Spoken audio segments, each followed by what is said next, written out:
as a quick overview, we're going to review just the developmental informational brochure.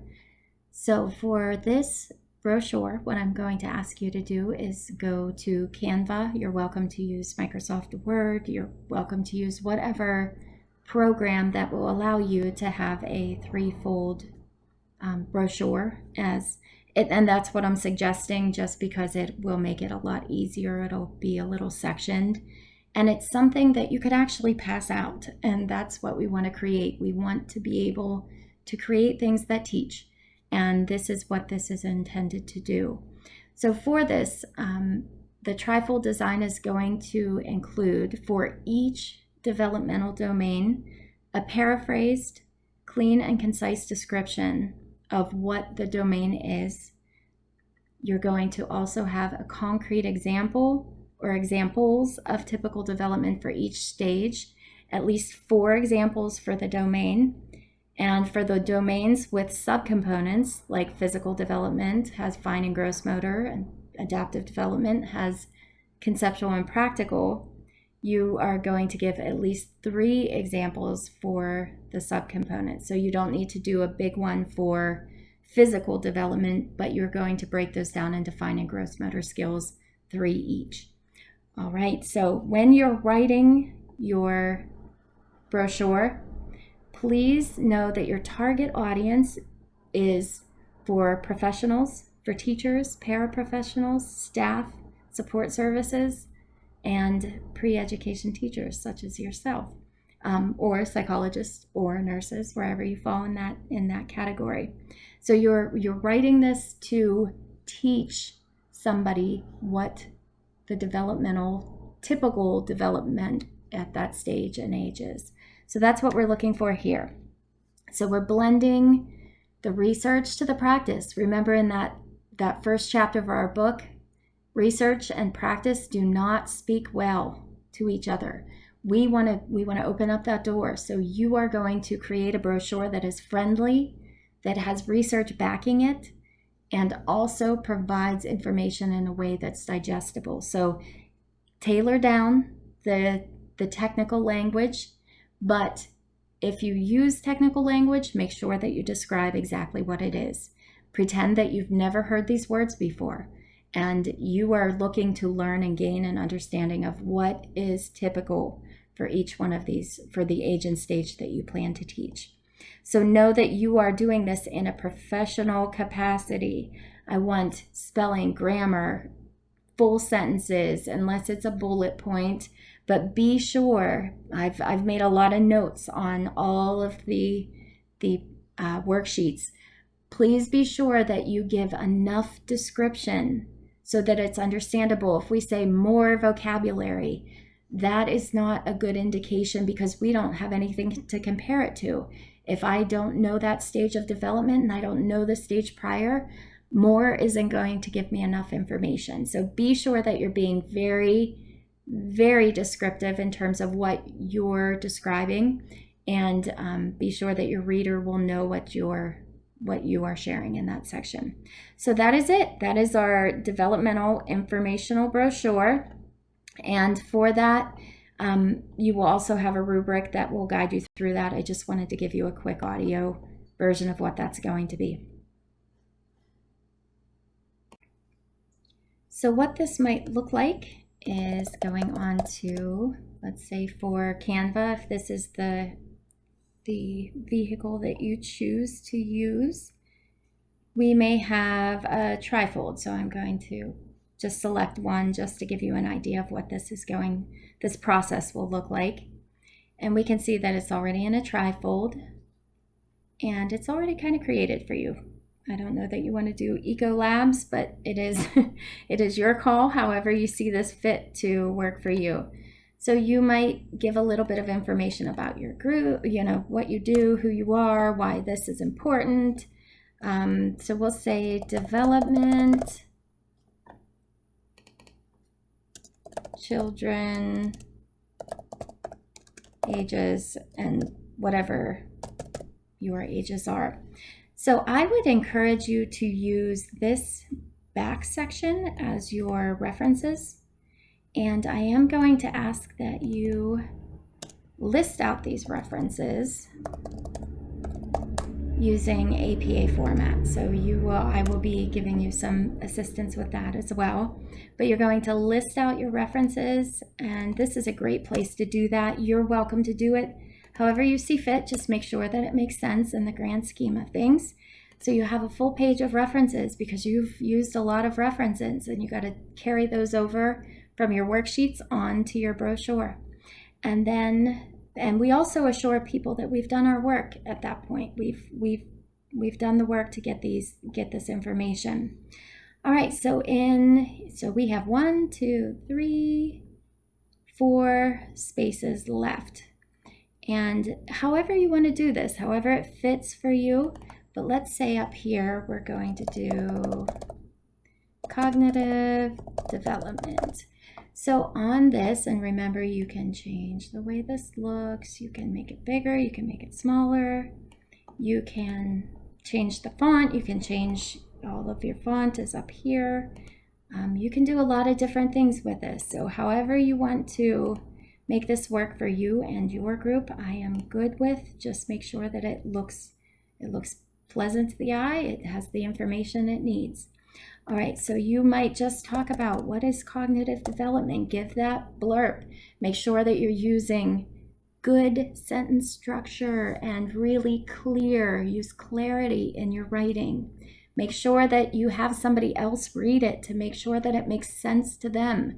When you read something that you've read, oftentimes we hear it in the way that we think about it or we see it in the way that we think about it versus somebody else. So make sure that you're having people double check this. I want these to be edited. I want these to be good. So work really hard on them. And so you can do your cognitive development, and then you might give your examples of, whoop, not that box, wrong box. So you might give your examples of typical, so you're going to give your explanation of what is, so cognitive development is, and then we're going to describe what is typical for the age and stage that you are working with. Sorry, this is a little bit of a mess, but I'm just trying to give you an idea of typical cognitive development. So this just gives you a little idea of how I'm approaching this and how you can approach this as well. Typical cognitive development, and if I want to put in some text, I can always go over here and do body of a text. And let's say we're going to put these in bullet points. So I'm going to go ahead and type thinking. Of course, you're going to be more specific than this, but this is just an example of how you would go about this. Reasoning, decision. Okay, you know where I'm going with that. So that's going to be your examples of typical cognitive development. And you're going to want to highlight again for students, ages that to that. All right, so that is what we're looking at. So that's one section. That's your cognitive development. That's showing what you are looking at. So maybe we want to go to photos and pull a picture of a brain. Oh, looky there, lots of brain pictures. So let's say we're going to do this one, and we're going to add it to our,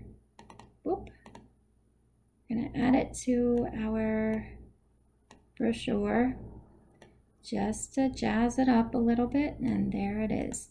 So you can add things. These are all, not all of them. The ones with the little crowns are not free. So choose the ones that work best for you.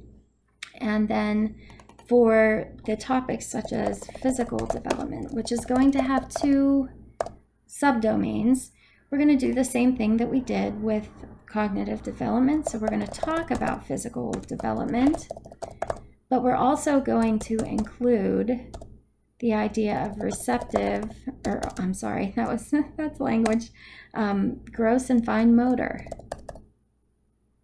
motor. So just like you did in your worksheets, and if I gave you some feedback on that, make sure that you take a look at what that says.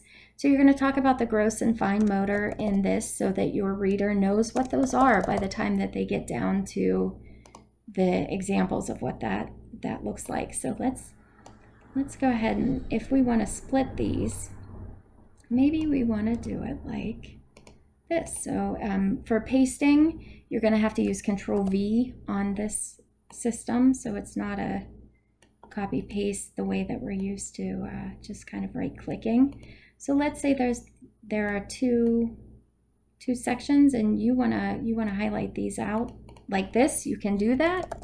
So fine motor examples for students your age, gross motor, and then again we can go up to the bullet points and talk about fine motor. Wow, not even close. There we go. And then gross motor, same thing. So you see how this is unfolding, and you can create all kinds of different elements, all different things. If you want to put a background in one of these to help separate these out, you can do that. You can, let's say if we want to push it right here to really cover over the cognitive development. And then if you see up in the right hand corner here, it says position, and you can send that to the back, and then you're going to, oh, now where to go? Talking a good game here. Whoop. There we go. Position. No, that's not it. Maybe I have to bring those ones forward. So you'll have to play with this a little bit, of course. I don't know why I'm having trouble with that. So maybe hold off on that. Let's see if we can bring this to front.